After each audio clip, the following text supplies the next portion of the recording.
Yo les potes, tout le monde, c'est Isma, j'espère que vous allez bien. On se retrouve aujourd'hui pour une nouvelle vidéo. Avant de vous dire le sommaire, je veux dire que la semaine prochaine, je ferai pas de vidéo malheureusement.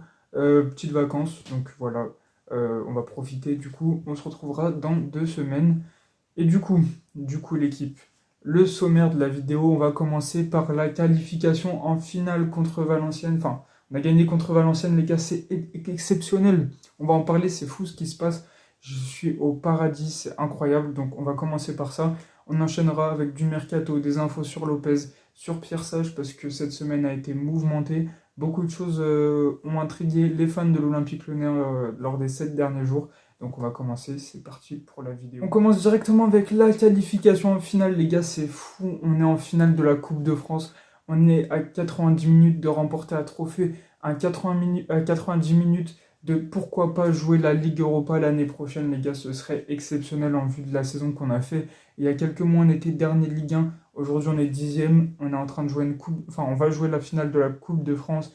C'est exceptionnel ce qui se passe, donc petit débrief du match en vitesse. Première mi-temps, vraiment pas folle. On a été dominant, ça c'est sûr, mais on n'arrivait pas à se créer d'occasion, de situation vraiment franche. Ce qui fait que Valenciennes avait cru ouvrir le score sur une contre-attaque, mais le but a été refusé, à juste titre. Donc par contre, après deuxième mi-temps, on a vraiment dominé. On a un penalty litigieux, je vais pas vous mentir que pour moi, il n'y a pas penalty. Stéphanie Frappard fait vraiment un mauvais match, les gars, c'est pas une arbitre performante. Je le dis, je le répète, c'est pas une très bonne arbitre, il faut pas la faire jouer en Ligue 1. Donc il n'y avait pas penalty, mais on va pas se plaindre, hein, franchement, pour se qualifier en Coupe de France. S'il faut qu'on ait un peu de chance sur l'arbitrage, je prends totalement, les gars. Donc victoire 3-0, but sur penalty de la Lacazette. Un second but de notre général avant de finir par un but de Gift Orban, les gars. Ça fait super plaisir de se qualifier comme ça, les gars, avec la manière, surtout en deuxième mi-temps. En première mi-temps, c'est vraiment discutable. Mais en tout cas, on s'est qualifié. Le stade était à guichet fermé. Des tifos magnifiques, envahissement de terrain à la fin du match, des supporters qui fêtent la victoire comme le plus beau jour de leur vie. C'était un moment de communion exceptionnel qu'on demande à voir et à revoir. Vous avez sûrement vu les images, les chants sur la pelouse, les joueurs qui célèbrent avec le supporter Koumbedi qui fait le cri de guerre devant le virage nord après que tout le monde est retourné à sa place. On a fêté, les gars, c'était Bonouama qui fait le Aou, le clapping, c'était magnifique. Franchement, c'est des images qu'on demande, qu'on redemande, qu'on redemande. Et j'aimerais vivre ça bien plus souvent que l'Olympique Lyonnais.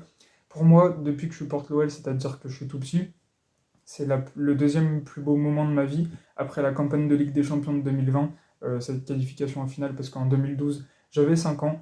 Donc c'était un peu compliqué de suivre le foot à ce moment-là, je vais pas vous mytho, mais là, ce que je suis en train de vivre, c'est exceptionnel. On pleurait mathématiquement et nous enterrait à la relégation, mais finalement, on est là, on va se maintenir, et en plus, on va jouer la finale de la Coupe de France. C'est pas exceptionnel, franchement, les gars, c'est un truc de malade, un truc de malade. On est en train de renverser la vapeur, on est en train de fermer la bouche de tout le monde, de faire fermer la bouche à tous les autres supporters de tous les autres clubs qui nous voyaient déjà en Ligue 2, qui se moquaient de nous, qui se la raclaient sur nous, alors que maintenant, c'est nous qui faisons fermer la bouche à tout le monde. Pardon, je suis pas très français, mais là, enfin, je parle pas trop français parce que il y a les émotions, les gars, cette qualification. C'est un truc de fou. On peut en être fier. Et le 25 mai, 21h ou 20h45, je sais plus, on va aller chercher la finale. On va aller prendre le PSG. Et on va devoir aller taper, les gars. On n'a pas le choix de gagner cette Coupe de France. Aucune autre option envisageable. Voilà. Donc, c'était le petit bilan de cette qualification en finale. On est super fiers, les gars. On peut être qu'heureux pour l'Olympique Lyonnais. C'est magnifique. Notre famille lyonnaise est en train de s'embraser. C'est magnifique. Voilà, voilà. Donc, par contre, ce qui s'est passé avec la communion des supporters, c'est qu'un stadier a frappé un entraîneur adjoint de Valenciennes. Donc, il a logiquement porté plainte et le stadier devrait être démissionné ou être viré. Et ça, c'est normal, ça justifie parce que c'est un débordement. Donc là, on peut regretter à ce niveau-là. Autre chose, un supporter lyonnais s'est blessé quand même en envahissant le terrain. C'était un petit peu drôle. Mais bon, on va quand même lui souhaiter bon rétablissement. Donc voilà pour la page OL Valenciennes, les gars, on peut être que content, c'est exceptionnel ce qui se passe. Alors le match n'était pas en clair, ça nous a pas empêché de tous trouver un moyen de le regarder, c'est sûr. Ça fait tellement plaisir de voir ça. La communion entre les supporters et le club, on peut voir ça que dans un seul sport, c'est le football. Et là, on voit l'Olympique Lyonnais, ce qui nous rend tous heureux. Donc voilà, on va clore ce chapitre, on va passer À la suite des informations, Mercato, Lopez, Textor, Pierre Sage, donc c'est parti pour la suite de la vidéo. On enchaîne directement avec le Mercato dans le sens des départs, juste avant une info sur le Mercato qui ne concerne pas directement les arrivées et les départs, c'est Tino Kadewere, actuellement prêté à Nantes, ne jouera pas tout à l'heure contre l'Olympique Lyonnais car une clause de son contrat, de son prêt, indique qu'il ne peut pas jouer contre son ancien club, donc l'Olympique Lyonnais, et c'est pas plus mal en fait, moi j'aime bien, je comprends, je valide cette clause. On enchaîne Mercato, les infos, trois infos de départ. La première, Adrielson ne voudrait déjà pas rester à l'Olympique Lyonnais. Il a un contrat jusqu'en 2028, on l'a recruté. Il se dit, il n'a pas de temps de jeu, il est cinquième depuis que Tolisso peut jouer défenseur central dans la hiérarchie de nos arrières. C'est pas fou pour lui, je vais pas vous mytho. J'aurais aimé qu'il ait un peu plus de temps de jeu, voir ce que ça donne, mais bon, c'est qu'il ne doit pas convaincre à l'entraînement que le football brésilien est tellement moins physique que le football européen occidental. Je dis ça comme si le Brésil c'était en Asie, bref, oublions. Du coup, le football européen est tellement plus physique que le football brésilien, ce qui fait qu'il y a un écart comme ça entre les deux footballs, ce qui fait que c'est difficile de s'adapter à la Ligue 1, au championnat de France, et Adrielson en fait des frais, donc il va falloir une grosse capacité d'adaptement, un gros temps d'adaptation à notre défenseur brésilien pour qu'il trouve son vrai niveau à l'Olympique Lyonnais. On espère quand même qu'il va rester un petit peu pour voir ce que ça donne, mais s'il devrait partir, ce ne sera pas pour moins de 7 millions d'euros. Donc voilà pour cette petite info. Autre info mercato, Anthony Lopez, les gars, j'ai envie de chialer. Anthony Lopez, l'équipe annonce qu'il devrait partir et qu'il sera libéré de son contrat pour service rendu à la fin de saison, ce qui fait que son dernier match sera à domicile son dernier match à domicile sera le 18 mai contre Strasbourg. Si c'est le cas, il faut qu'on aille tous au stade. Je m'en fous, Anthony Lopez, légende du club, c'est mon joueur préféré, je le dis, je le répète. Qu'est-ce qu'il est exceptionnel, il montre la hargne lyonnaise, il montre le lion de l'Olympique Lyonnais, les gars, parce que il était petit, il était dans les tribunes des Bad Gones, aujourd'hui il est devant eux, dans la cage, et il assure tellement de fois des points pour notre équipe, c'est fou ce qu'il fait depuis toujours. Depuis qu'il est là, depuis plus de 10 ans, c'est exceptionnel et j'aurais aimé le garder plus longtemps, mais malheureusement le staff veut laisser sa chance à Lucas Perry. Pourquoi on l'a acheté ce mec? Franchement, Anthony Lopez a quoi, 31, 32 ans par là, il a encore quelques petites années, au moins 4, 5, encore à haut niveau, parce que c'est un gardien, il a plus de longévité qu'un joueur, puis il est toujours très très très performant, on l'a vu contre Valenciennes, on l'a vu avant, bon Valenciennes pas trop, je veux dire Reims il fait un arrêt à la fin du match sur un ballon qui part en lucarne, c'est magnifique ce qu'il fait. Et pourquoi on veut le remplacer les gars alors qu'après Lopez, on peut aller chercher le petit Mathieu Patouillet prêté à Sochaux, qui est excellent aussi, franchement les gars. Je ne comprends pas pourquoi on a acheté Lucas Perry, et ce qui voudrait dire qu'on devrait laisser partir Anthony Lopez, et j'ai envie de pleurer. Moi j'ai envie qu'il fasse toute sa carrière à Lyon et qu'après il soit entraîneur des gardiens à l'Olympique Lyonnais, enfin un truc comme ça. Ça me fait chier qu'il parte, mais bon. C'est comme ça, c'est la vie du football. Et il devrait sûrement s'en aller du côté du championnat portugais. Pardon. Enfin, dernière info, petite rumeur de Lacazette en Arabie Saoudite. Maintenant, est-ce que ce sera le cas? Est-ce qu'il ne va pas le faire? Il n'y a pas d'offre concrète, on n'a pas de club. On sait juste que l'Arabie Saoudite jette un œil sur notre attaquant. Mais bon, j'espère qu'il ne va pas partir. Je prie de tout mon cœur les dieux du football, Pelé, Maradona, pour qu'ils nous laissent Lacazette la saison d'après. On a besoin de ce mec, il assure tellement parce qu'il a plus de 45% des buts de l'OL dont il est impliqué. Enfin, il est impliqué dans plus de 45% des buts lyonnais. C'est fou ce qu'il fait et moi je ne veux pas le voir partir. Comme Lopez, Lacazette c'est vraiment un joueur hors norme, un joueur unique qu'on doit garder pendant encore longtemps. Voilà pour le mercato, on va enchaîner avec les infos, notamment Textor, aussi le championnat brésilien. C'est assez drôle, puis Pierre Sage aussi. On finit par la vidéo avec ça, c'est parti pour la fin. Alors donc John Textor fait parler de lui au Brésil pour plusieurs choses.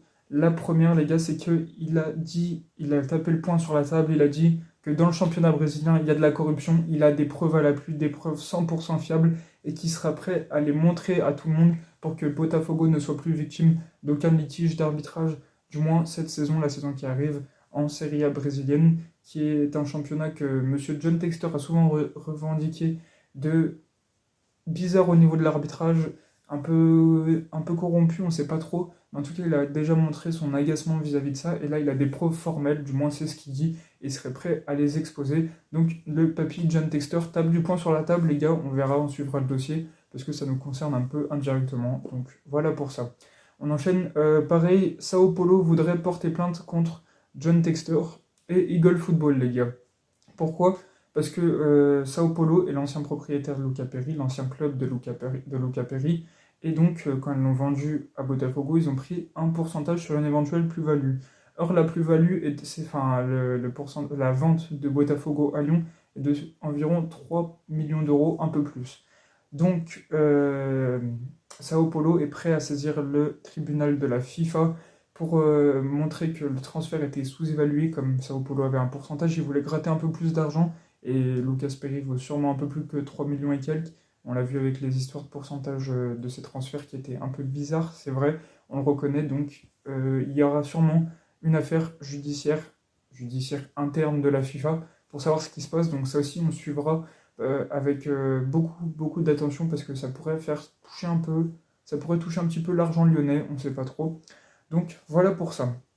C'était les infos Textor. Maintenant, Pierre Sage, ça c'est la bonne nouvelle. Lyon ne va plus payer 25 000 euros d'amende dès la saison prochaine à chaque match, du moins si Pierre Sage reste, parce que grâce à une voie qui viennent de créer Hubert Fournier, donc le DTN de la FFF, ils viennent de créer une voie pour les entraîneurs qui puissent passer leur diplôme alors qu'ils ne correspondent pas au profil et à tous les critères qu'ils doivent avoir, parce qu'ils ont eu de l'expérience. C'est la voie VAE, voie d'acquisition d'expérience, je crois que c'est un truc comme ça. Du coup, comme Pierre Sage a joué 20 matchs à l'Olympique Lyonnais, a entraîné 20 matchs, il va pouvoir passer son diplôme d'entraîneur cet été, le BEPF, et ça fait plaisir. Et franchement, c'est mérité, on va pas se mytho, c'est clairement mérité, et c'est bien qu'ils ont créé ça, parce que l'état de la FFF, et surtout des coachs français, et des formations pour accéder à ce diplôme, est très mauvais. Ça fait plaisir qu'ils s'améliorent un petit peu avec cette voie pour permettre aux entraîneurs d'expérience d'acquérir leur diplôme. On finit avec une dernière information, toujours sur Anthony Lopez. Il a joué son 371e match avec l'OL contre Reims, ce qui fait qu'il dépasse Grégory Coupet et devient le deuxième gardien le plus capé à l'Olympique Lyonnais, derrière Yves Chauveau dans les années 70, si je dis pas de bêtises, qui est à 490 matchs. Ça fait 120 matchs de différence et malheureusement j'ai bien peur qu'il ne puisse pas le dépasser, Anthony Lopez. Du moins ça c'est sûr, s'il s'en va cet été, même s'il s'en va plus tard. Ça va être compliqué de dépasser ce gardien-là. C'est comme ça, déjà il dépasse une légende qui restera quand même une légende, on va pas se mytho.